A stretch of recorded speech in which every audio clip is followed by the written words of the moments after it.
Welcome to a Righteous Hang. Members of the Transcendent Solopreneurship Substack were invited to attend this little digital campfire. Hello, Judith.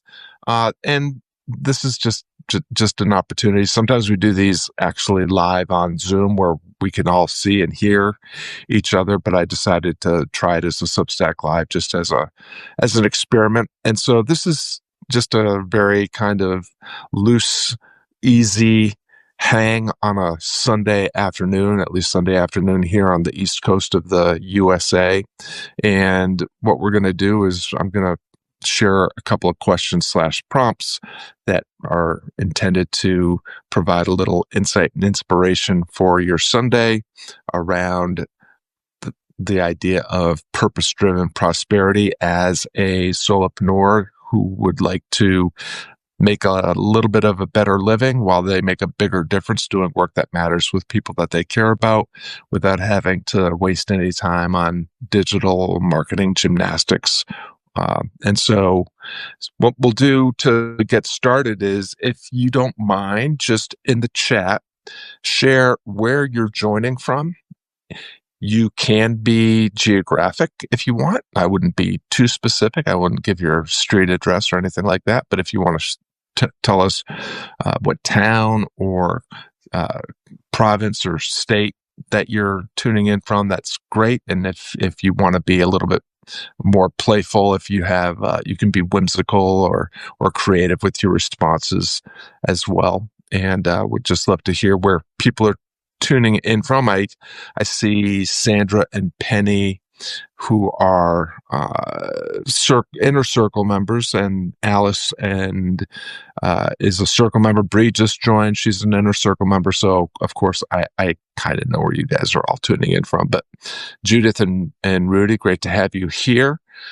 So yeah, we're just sharing in the chat right now. Where are you tuning in from? Sunny and snowy Nelson, British Columbia. Holy cow, Sandra. I'm jealous already.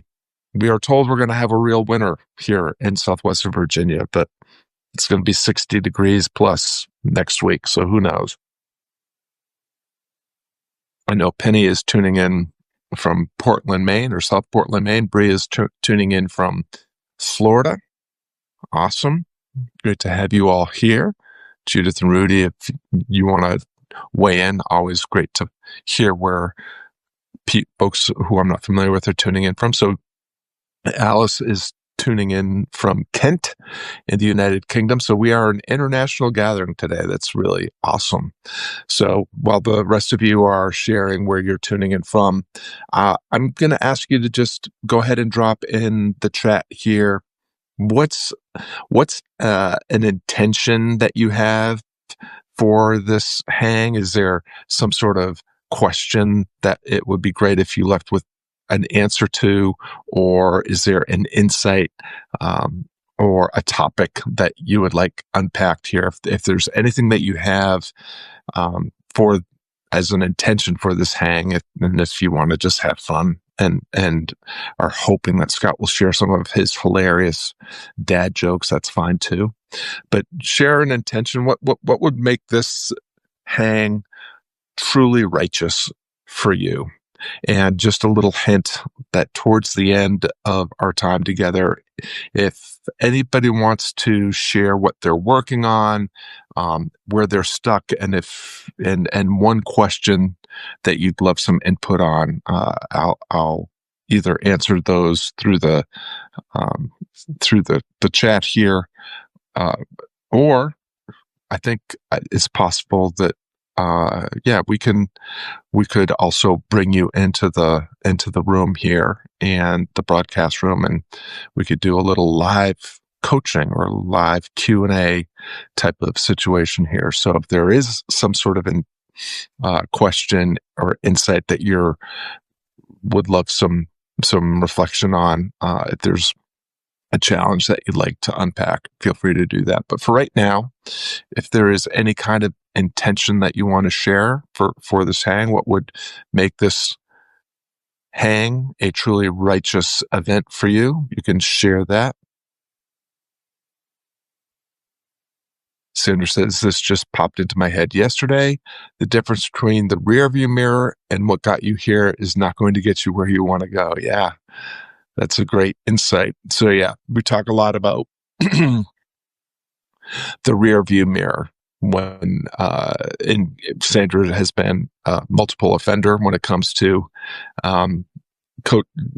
being one of my one-on-one coaching clients, and we have talked a lot about the rearview mirror. Hey, Judith, it's okay to be here just by accident. It's probably serendipity. Who knows? Maybe it's destiny or fate that's brought you here, but we're grateful to have you here. Why is the rearview mirror so important? So people that have an entrepreneurial spirit or soul tend to be the kind of people that are naturally curious, avid learners, and interested in innovation and novelty. So often when we are looking for insight or we are looking for a solution to a problem or a means to navigate a challenge or looking for a new aspiration, we look out the window. We're looking out like, where's the next shiny object? Where's the next guru that we're going to listen to who has some sort of interesting sounding secret blueprint, formula, etc., roadmap. And what we end up doing is we just keep adding things to our to-do list. And it can be fun. It certainly is fun to collect dots.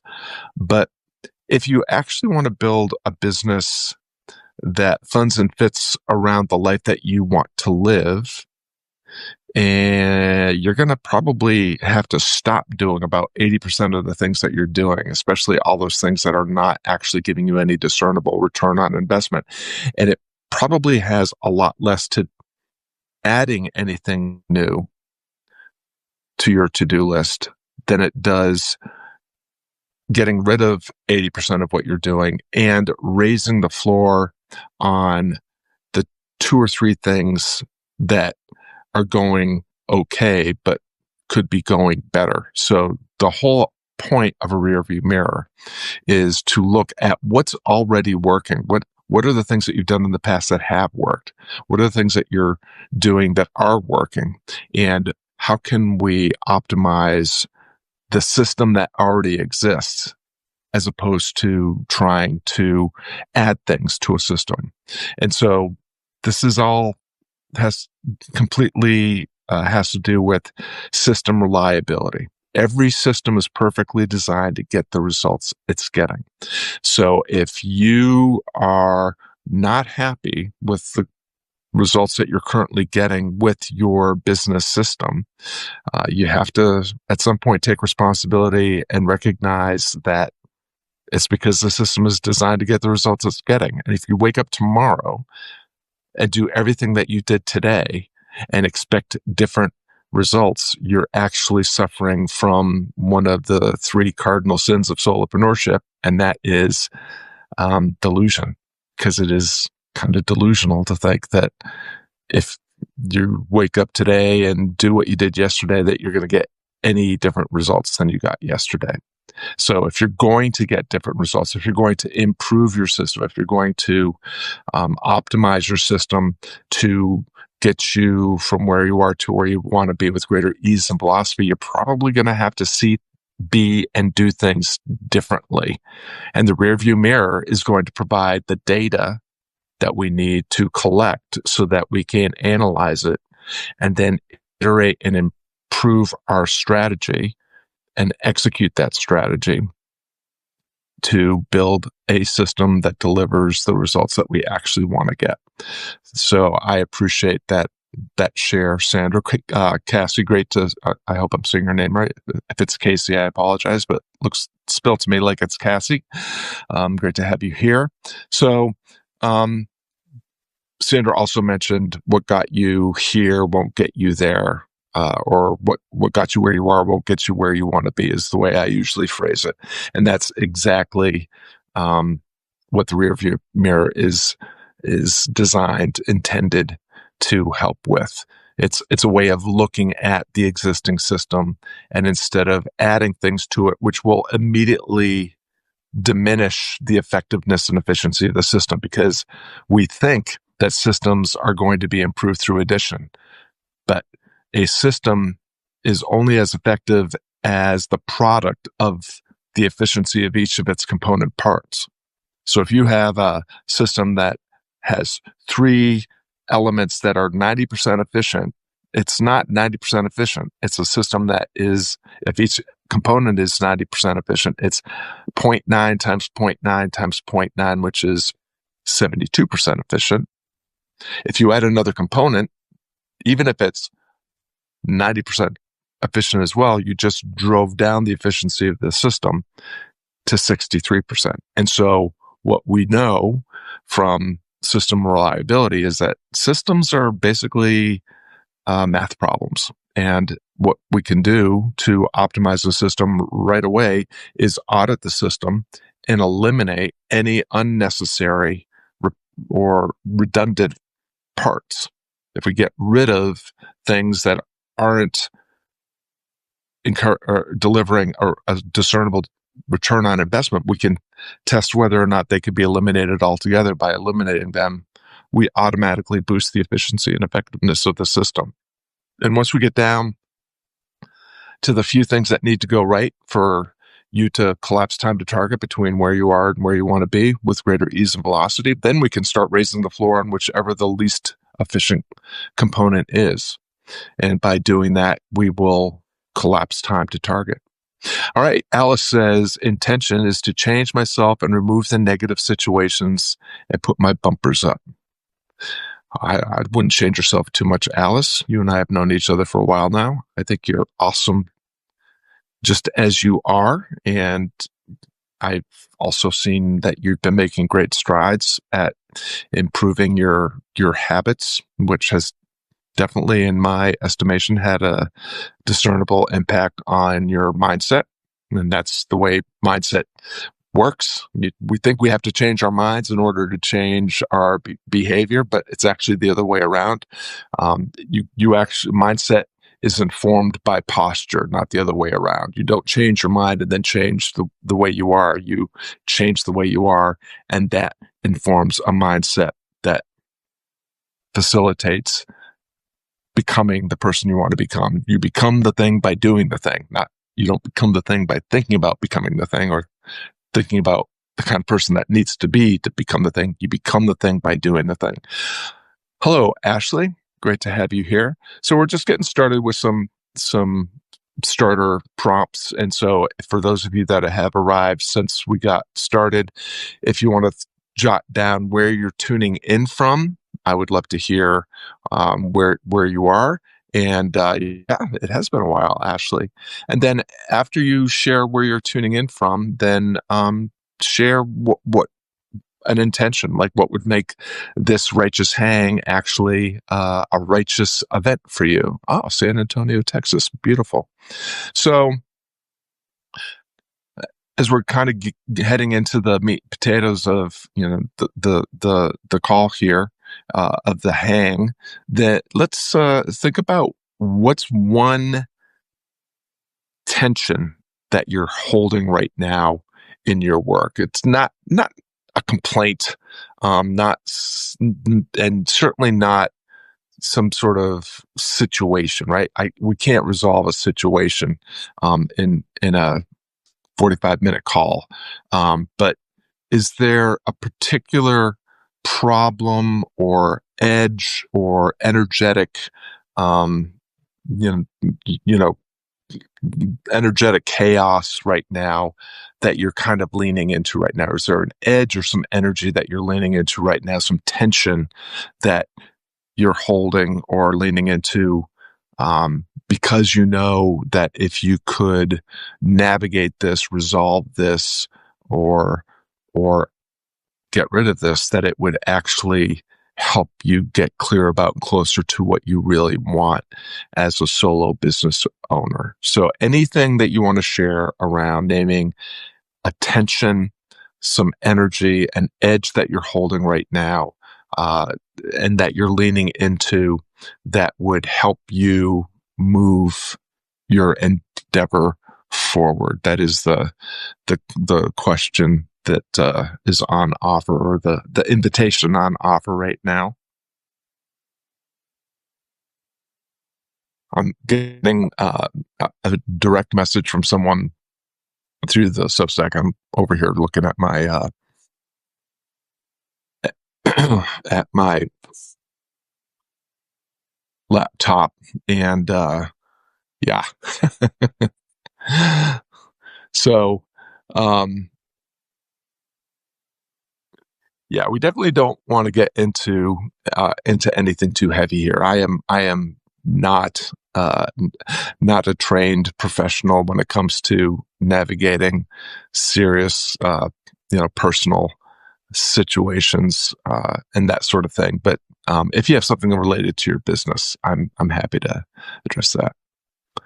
Sandra asks what to do, follow up or not, with conversations with leads that are engaged and then drop off into the abyss. Yeah, so it's a great edge to be leaning into. It's always interesting to, especially when you use the approach that we advocate in the purpose-driven prosperity model here at Transcendent Solopreneurship. It's all conversational. It's all based in, we don't believe in any funnel gymnastics. I'm not never going to ask you to create an ideal customer avatar and then a power offer and then create a funnel where you have some sort of ethical bribe or lead magnet that gets someone's email address and jams them into an email sequence that leads them to a sales page. But if they don't end up on the sales page or the webinar or whatever it is, puts them into a nurture sequence where you just keep trying to cycle people through the funnels so that they can land on this sales page and buy something from you. Your typical funnel, digital marketing funnel, funnel gymnastics. Thank you, Alice. Your typical digital marketing funnel requires a huge investment of your time, attention, money, and effort. Most of the solopreneurs I work with actually spend more than 80% of their time in their business doing digital marketing stuff and not the work that they actually started their business to do in the first place. So that's kind of sad. And what's even sadder is your typical digital marketing funnel has a 2% conversion rate, meaning 2% of the people that start off with giving you an email address for your opt-in go through the email sequence, go through the nurture sequence, go hit your webinar, complete your webinar, hit the land sales page and buy. That's a 2% conversion. And that's if your funnel, your digital marketing funnel, is one of the best digital marketing funnels in the world. And yours probably is not.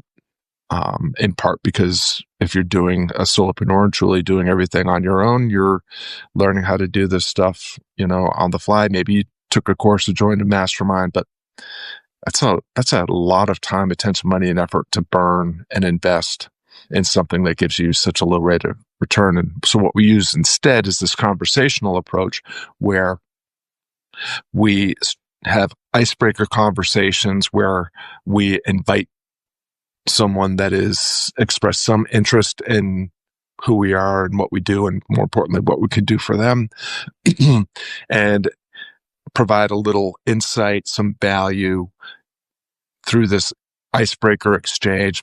Maybe it's something as simple as, hey, what are you trying to move forward right now? And what's the biggest challenge? Once you help them get a little clarity about direction, like where what are they actually trying to accomplish? Where are they starting and what are they starting with?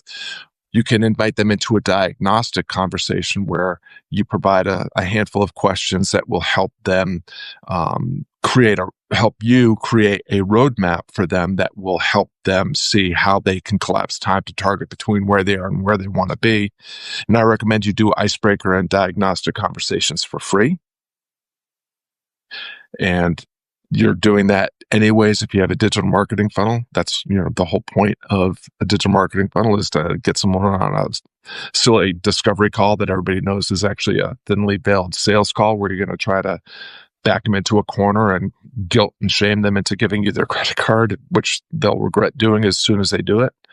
But if you deliver real value, real clarity of direction, real clarity about path through this icebreaker and diagnostic conversation, then you can move people into some sort of low ticket continuance program where you're going to help them find their way, get some traction and momentum going by helping them navigate the inevitable obstacles and opportunities that come once you start to step into possibility in terms of what you're trying to accomplish or the problem you're trying to solve.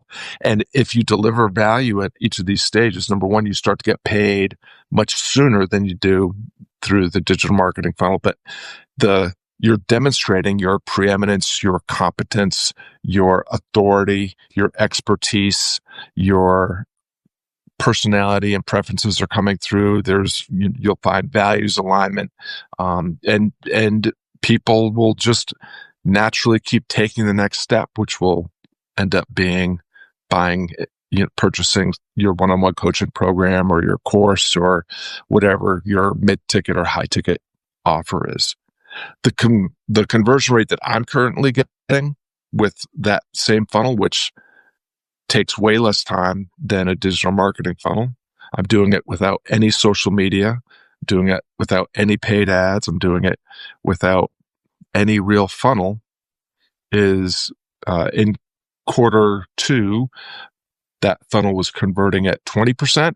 20% of the people that started a conversation with me ended up buying a mid or high ticket program. And in Q3, that was boosted to 38%.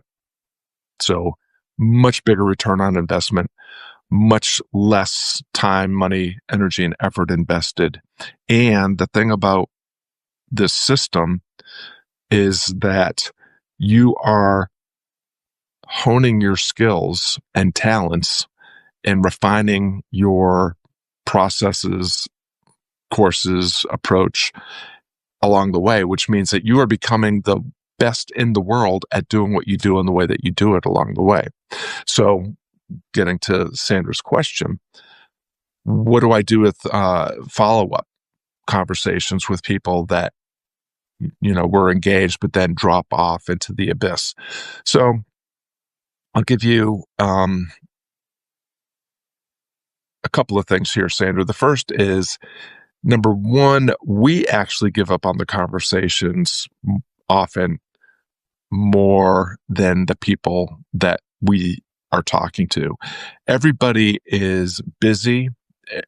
Many of us are feeling some stress. We have lots of challenges in our lives. We have lots of competing and conflicting priorities, and things can just come up. And so while someone that you're speaking to may have expressed that interest early with all of the best intentions, we just don't know what's going on in their lives at any given moment. Maybe the baby got sick. Maybe their spouse just lost their job. Maybe the holidays are coming up. I mean, we just don't know. And so what we have to recognize is that as we're having these conversations, even though they are grounded in true, authentic, human-to-human connection, conversation, collaborative, wayfinding, problem-solving, aspiration, achievement, things will come up on their end. And so the first thing is, don't give up too soon. You can help set the stage. Like when I am doing icebreaker conversations, I just let people know, hey, I have a couple questions that I could ask you that would help you get greater clarity about what you're actually trying to accomplish and how you can get there. If you can answer them in the next couple of days, I'd be happy to share some insights or reflections or suggested next steps that will help. And if they don't answer in a couple of days, I'll just let them know, hey, the weekend's coming. And I understand that life gets busy. And if this is not a good time to do this, that's totally fine. But I'm going to, stop following up with you after this message. If you do want to stay in touch, just please respond before the weekend comes. And oftentimes I'll get responses like, oh yeah, sorry, I got sidetracked by whatever life event.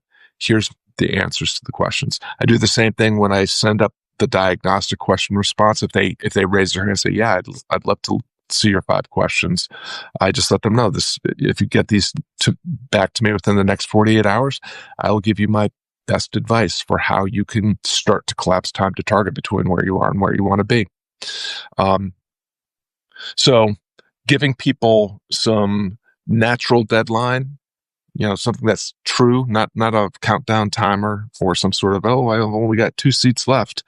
The other is I have, for people that sometimes fall off, like maybe they answered the icebreaker, maybe they asked for the diagnostic but didn't return the diagnostic, or they returned the diagnostic but never left a response about if they're interested in the Catalyst Exchange continuance or the Inbox Catalyst continuance program, which is a way of just building traction momentum on the work that we've done.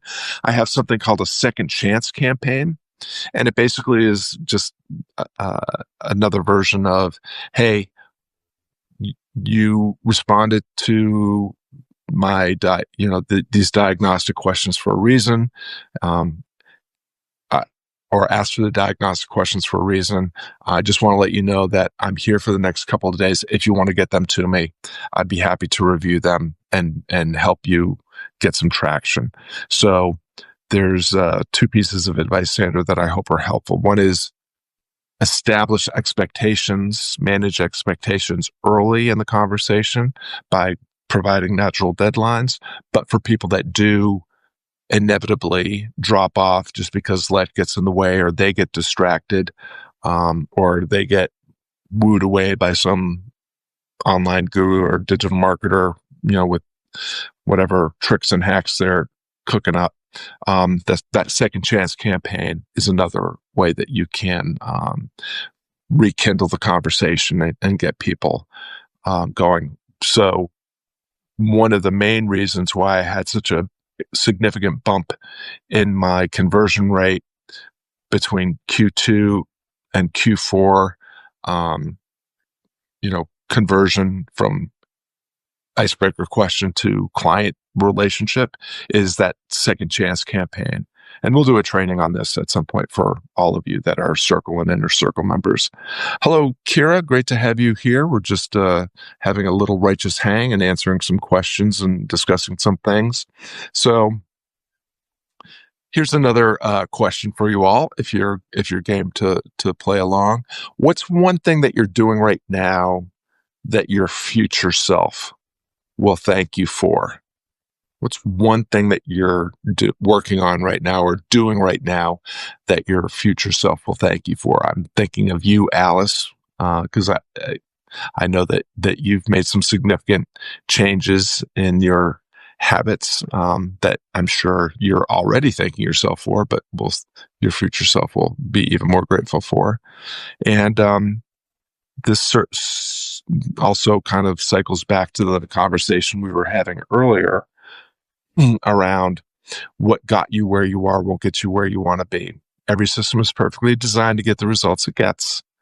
So if you want different results, you're going to have to see things a little bit differently and do things a little bit differently. And that's going to require you to be something a little different than you are currently being. You become the thing by doing the thing. So what is one thing you're doing right now that your future self will thank you for? And Bree gave a fantastic answer: pruning. So pruning is one of my favorite activities. For those of you that are familiar with my backstory, my wife and I moved to Southwestern Virginia from Charleston, South Carolina in 1999, and we bought a little homestead, a little 38-acre farm, 100-year-old falling down farmhouse, huge garden, huge blueberry patch and apple orchard. And, one of the things about having a homestead like that is when it comes to thinking about the return on investment in the next year's harvest is it's going to be impacted a lot by the pruning that you do in the fall and in the early winter months. You have to prune away a significant amount of the budding and fruiting potential of your pear trees and your peach trees and your apple trees and your blueberry bushes in order for those bushes and trees to be able to put more energy into less limbs, twigs, buds, flowers, and eventually fruit. And so what does this have to do with solopreneurship? Well, again, every system is perfectly designed to get the results it's getting. And if your system is bloated and you're doing too many things, as a solopreneur, especially, you operate within the constraints of 24 hours in a day.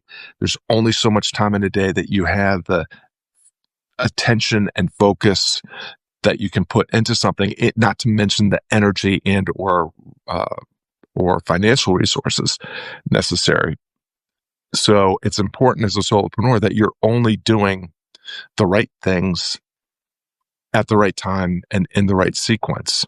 And so pruning is a way that we talk about auditing our system. We look at our system. Here's all the places where I'm investing my time, attention, money, and effort. And we look for, where are the discernible returns on investment? Because if you're not getting a measurable return on investment in any given component of your system, you need to consider getting rid of it. You need to consider pruning it. So one of the things about system reliability is that every system is automatically boosted, improved, optimized through subtraction. If you get rid of unnecessary, redundant, or underperforming parts that the system can survive without, you will automatically regain time, attention, money, and effort that can be injected into raising the floor on the components of the system that are necessary but are underperforming. So that idea of pruning is really powerful. And it's worth noting that the idea of subtraction and pruning is in opposition to our programming and conditioning. Human beings are programmed for novelty. We love cheap dopamine, which is why we, want to join every new course and read every new book and try every new digital marketer tool and tactic or strategy. But those things are actually getting you further from what you want. You would be much better served to stop doing anything to your system, to be much better served to stop adding any new platforms or tools or tactics or strategies, and instead audit the things that you're already doing and get rid of anything that's unnecessary. You will automatically get more time, attention, money, and effort back, and your system will start to perform better simply through subtraction. So I hope that's helpful.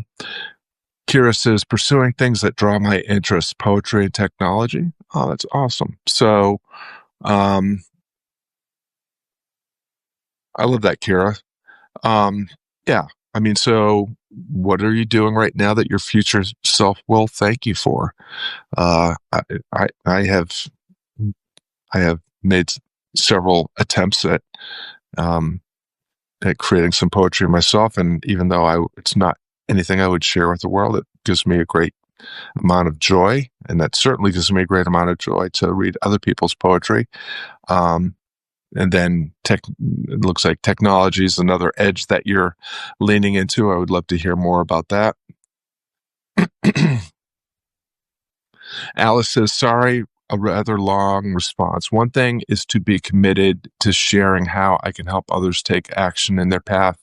I want to in the path I want to play, helping footballers and others that gravitate, share regular actions, taking inspiration on moving people's bodies every 3 days, share insights that have a bit of script rather than random talk, and gather the data of responses. I'm sure you can give me some clarity from my ramble. Well, I love the way that you're talking, Alice, because you're talking about eliminating randomness and collecting data, right? You're talking about system thinking. And so one of the things to think about, and you have some of these components already, is the greatest danger that most solopreneurs, or the greatest trap that most solopreneurs fall into, is they are solution in search of a problem. Only the problem that they're trying to solve is actually more of a situation, which is much harder to solve than a problem, right? Situations are a complex amalgam of problems, and you can't resolve a situation for someone else. You can't help someone navigate a situation, with some sort of power offer or checklist or roadmap or blueprint or whatever, because they're highly personalized, idiosyncratic. They require, a much more hands-on, personalized approach. So rather than be a solution in search of a problem, better to find the smallest viable audience, to quote my friend and mentor Seth Godin. Who are the people that are already in your circle of connections, your current network, whose permission and trust you've already earned, and how can you start conversations, again, icebreaker, diagnostic, continuance into whatever your mid-ticket or high-ticket offer is. How can you start some conversations with those people that help them define the problem that they're actually trying to solve, or the aspiration that they're trying to achieve? If you have, and everybody kind of says that's impossible when I say this, but like, if you have 100 conversations with people where you are truly just being an active listener and helping them clarify the problem that they're trying to solve or the aspiration that they're trying to achieve, and give them a little diagnostic help for crafting a path that will help them get from where they are to where they want to be with greater ease and velocity, you will never lack for business. If you can help 100 people solve their most immediate problem, many of them will ask you how they can continue to work with you. And if you are able to transform the way that they are and show up in the world, their network will start to ask them what happened, and they will, if you've done a good job, they will be so delighted. They'll say, "Oh, I met this woman, Alice, and she helped me create more energy and experience greater health. I have more energy for my kids now. I have a better relationship with my spouse now. Whatever, right? Conversations are the way these things begin. So start with whatever number is another Seth Godin idea is first 10. Have 10 conversations with people where you are purely being an active listener and asking a few coachy questions that help them define for themselves the problem that they have or the aspiration they want to achieve, and try to diagnose what's actually in their way from accomplishing that, and provide them with a little help taking the first steps towards navigating that bottleneck. And through that process, some of those people will ask how they can work with you further. So you are doing this already, Alice, and the fact that, you have the beginnings of a system. How many conversations did I start? How many of those people asked for my diagnostic questions? How many people that completed a diagnostic accepted an invitation into some sort of low ticket continuance program where I help them get momentum and traction with the plan that we came up through the diagnostic. The whole point of the icebreaker and diagnostic is you create a roadmap for somebody and you say, here's where you are, here's where you want to be, here's what's in your way, and here's what you have to do next. Here, take this. It will help you get clear about closer to what you really want. And we know that time and randomness will happen, and we know that there are inevitably going to be obstacles and opportunities that come up that we can't see now. If you want some help to get started and start navigating your way towards what you really want, let me know. And that can be as simple as a 2-week coaching by email continuance program for $100. But if you provide them clarity of direction, clarity of path for free, give them the roadmap, and then give them demonstrate your ability, your competence as a trusted guide that helps them navigate the obstacles and opportunities that come up early in the journey, they will definitely be interested in whatever your $200, $500, $1,000 offer is that will help them continue closing the gap and continuing to get there easier and faster because you're helping. And so that's all comes. How many conversations did I start? How many diagnostics did I deliver? How many continuance people continued through some sort of low ticket offer? How many people bought my thing? If you have data, numbers to plug in, that's your system. And you can decide where's the underperforming piece of my system? Where can I raise the floor so that I improve the overall conversion of the system from icebreaker to purchase? And just a little hint, the place to optimize is always going to be towards the end. If you can improve the conversion rate of people that go from a low ticket to a mid ticket offer, that's going to give you a huge return on investment compared to how do I just start more conversations. You can always improve the front end and start more conversations. But if the numbers along the way continue to be the same, then you're just setting yourself up to do a lot of busy work, where what we all get juice from and joy from is the conversations where we're working one-on-one or in a small group or cohort with clients and helping them collapse time to target. And that happens at the conversion end of the funnel. So I hope that's helpful, Alice.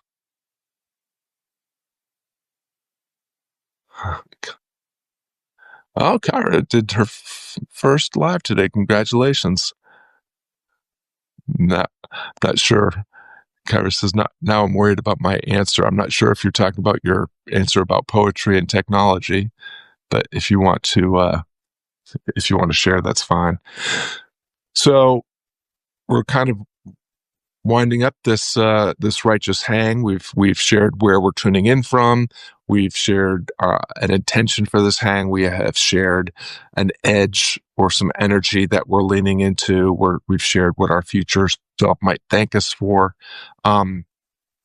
If there is anybody in these closing moments that wants to share, like Alice has done and Sandra has done, about what you're working on and where you're stuck, and if you can boil that down into one question that you'd love some input into, I am happy to take these last 10 minutes to help anyone that wants to answer those questions. What are you working on? Where are you stuck? What question do you have that you'd like some insight on? And while I'm giving you time to answer that, just a couple. So for free subscribers to Transcendent Solopreneurship and Circle and Inner Circle members, I just posted a note right before I went live here that I have completely updated and upgraded the Solopreneur Success Vault. So the Solopreneur Success Vault is a curated library of replays and resources about the purpose-driven prosperity system, operating system, purpose-driven prosperity model operating system. And that is a process, a system that is made up of 3 core frameworks, the Forever Offer framework, which is a perennial, purpose-driven offer that doesn't require power offer, gymnastics, or no-brainer shenanigans. It's a way of showing up and positioning yourself in the world so that you actually attract the people that would be ideal customers or clients for your offer. It's a very simple framework, something you could put together in just an hour or so. And then there is the Be a Blessing marketing web. I favor a web over a funnel. And so it's just a way of setting up how you're getting the word out, where you're getting the word out, and making sure that you have a centralized location where you are having permission marketing-based conversations. Again, Seth Godin's IP there, but where can I have anticipated, personal, relevant conversations with people that are eager to hear from me? And then Close the Gap, which is the priority setting and achievement planning framework for achieving your priorities with the greatest ease and velocity. And so that has all been updated and upgraded in the Solopreneur Success Vault.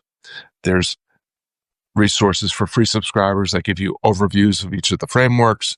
There are replays, complete replays of all the workshops that we've done on each of those, available to Circle members. And then for the past 2 weeks and wrapping up this week, I've actually been working on a quick start guide for each of the 3 core frameworks. So 2 weeks ago on Monday, I gave an overview of the Forever Offer framework. And then on Friday, I gave you a detailed worksheet and GPT Cornerman coaching app prompt that you can put in to implement the learning.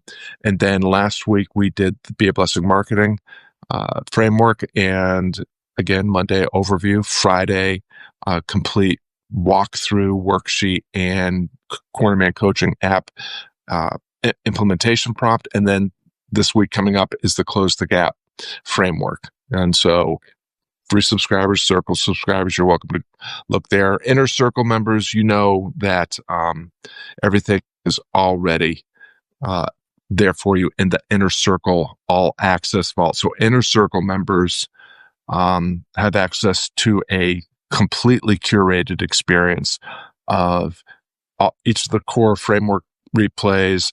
They have the presentation notes, they have worksheets, they have either extended Cornerman coaching app prompts or entire custom GPTs dedicated to walking through and implementing the learning that happens in everything that we've done in terms of teaching the purpose-driven prosperity model operating system. All right. So with that announcement, so if you're looking for that, just go to the Transcendent Solopreneurship publication, and in the publication search, put in Vault or Solopreneur Success Vault, and you can start to access those resources right now. So Kira says, working on growing community, how best to invite one-on-one works, mentoring / coaching. Kira, I would definitely encourage you to take a look at the Forever Offer framework that I just talked about is available in the vault. And again, it's very simple. Like you can invest a lot of time, attention, money, and effort into constructing a digital marketing funnel that gives you a 2% return on that investment of your priceless, finite resources of time, attention, money, and effort. Or you can try this conversational model where you simply show up, do your thing, and let people watch, and the right people will actually ask you about joining your community or how they can work more closely with you. And that is coming up with an icebreaker question that gets conversation going, moving them into some sort of diagnostic conversation where you can identify the things that they're doing that they need to stop doing, the things that they're doing that they need to do better, and demonstrate how whatever process or methodology or approach you use is a better fit for them, and then move them into some sort of low ticket continuance program, again, further demonstrating your competence and expertise. And then again, if you deliver value, initially for free, and then for a minimal investment, you're actually creating a client attraction process and not a digital marketing funnel that's based on scarcity, false urgency, and forcing people through a funnel, because, digital marketing funnels don't work by gravity. They work by force. You have to cram people through a funnel, and you're going to lose 98% of them minimum. With the client attraction process, you become the gravity by just demonstrating compassion, care, consideration, and competence in your abilities or your course or whatever it is.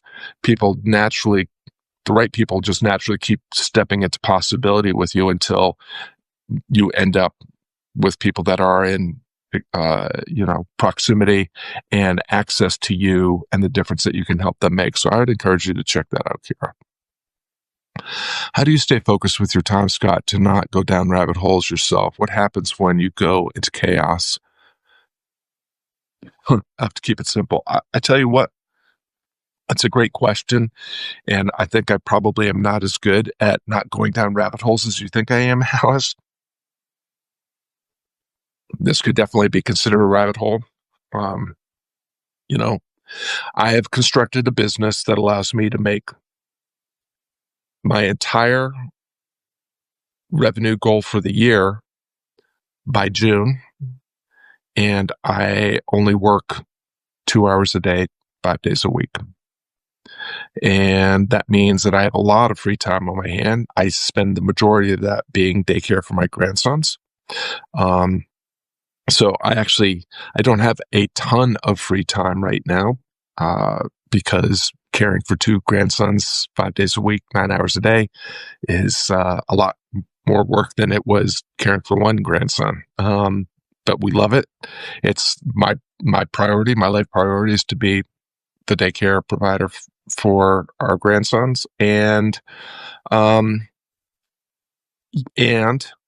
yes, I still sometimes catch myself getting distracted by all the ridiculous false promises of online gurus and digital marketers, and exploring new tools, tactics, etc. What keeps me grounded is, I'll give you 2 things. One is I do an audit at the beginning of every quarter where I literally account for where my time, attention, and effort is being invested in terms of my business. So I audit. I do a serious audit of the numbers, like, what am I spending my time on? What am I spending my money on? Where am I investing my energy? And what is the return on those investments? And if I can't prove a discernible return on something that I'm playing with on the left side of the barbell, right? The explore, then I will often just mothball it, put it aside, and stop investing time, attention. If I have something that seems to be delivering results, then I will get rid of all the things that I can stop doing because they're not giving me any discernible return on investment. And I will take something that has promise and move it all the way across the barbell to become an asset or a resource that I can exploit, meaning I can use to get closer to what I want.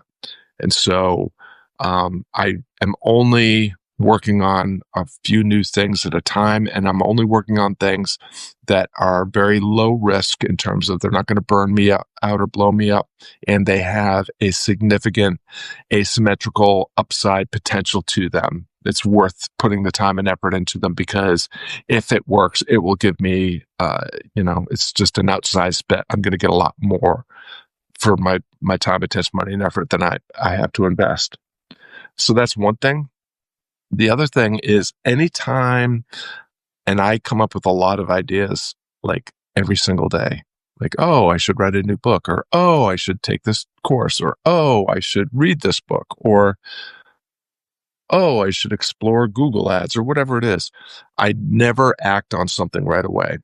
I refuse to allow myself to invest any time, attention, money, and effort in any idea for a project or for a program that I'm interested in for at least a couple of weeks. Often I'll let it sit for a month. If after a month I'm still thinking about it and I'm still really jonesing to invest some time, attention, money, and effort in it, I'll consider it at that point.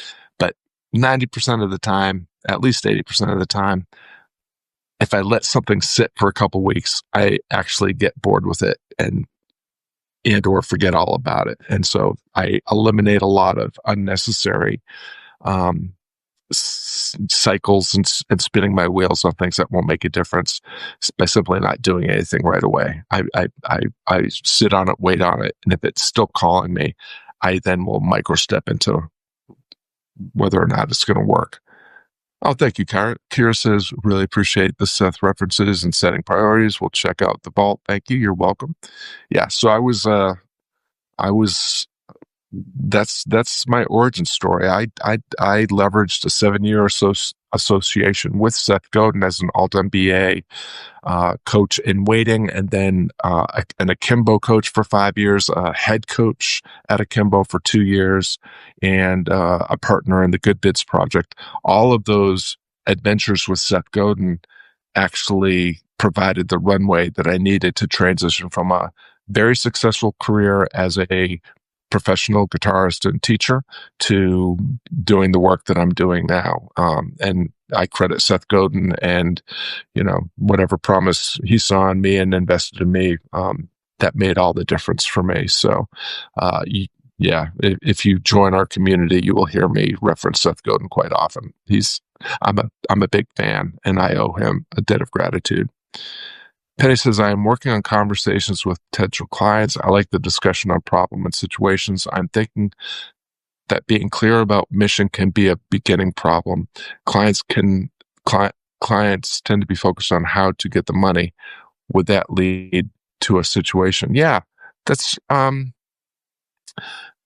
great insight, Penny. So in your domain where you're working with fundraising professionals, whether they're CEOs of institutions or fundraisers within those organizations, the situation is we're struggling to fund our campaigns.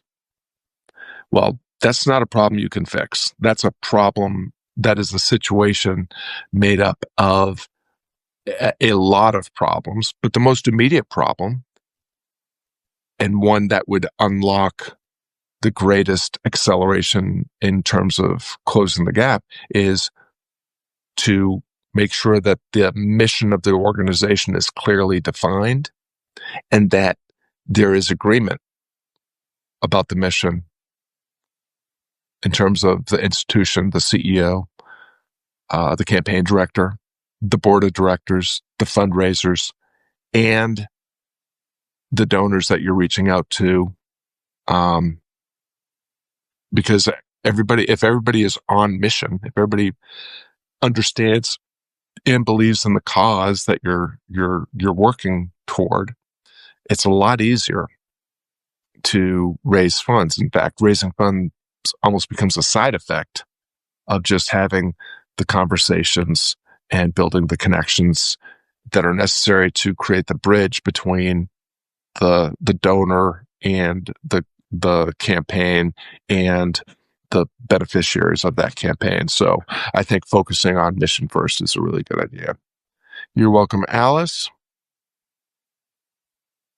Yeah. Don't leap too quickly is always a good idea. All right. So we've managed to waste a little over an hour in having a righteous hang. I hope it was a good hang, if not a righteous hang, and that it was worth your time. If you are if you are not currently a subscriber to Transcendent Solopreneurship, I would encourage you to at least start with the free plan. If you are a free subscriber, I have invested a lot of time, and there is a ton of value in the Solopreneur Success Vault. You can get a complete understanding and help with implementation of the entire purpose-driven prosperity model operating system. Forever Offer, Be a Blessing Marketing Web, and Close the Gap Priority and Success Planning for $9 a month. In fact, you could sign up for 1 month of paid membership as a Circle member, access all that content, and be done with it before the end of the month. And then you could decide whether it's worth another $9 to continue the work. But,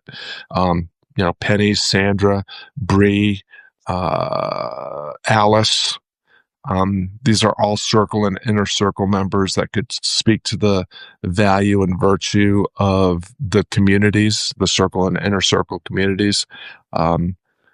Alice is a Voxer Velocity client. Penny is a Cornerman coaching client. Sandra has been a Cornerman coaching client. Bree is a Voxer Velocity client. They can also speak a little bit to the value and virtue of the programming. Richard, you joined in just in time for us to sign off. So I apologize for that, but we've been at it for over an hour here. We've had a great conversation. So again, thank you all for joining me in this righteous hang. I always love, creating these little digital campfires and having people come around the circle and share what they're dreaming about and aspiring toward and the challenges that you have. And always appreciate when someone drops a bad joke or just a hilarious anecdote. And I hope this was fun. It was certainly fun for me. And I'll see some of you on our Monday on Purpose call tomorrow for Circle and Inner Circle members. And for everyone else, and for Circle and Inner Circle members, be well, do good, have fun.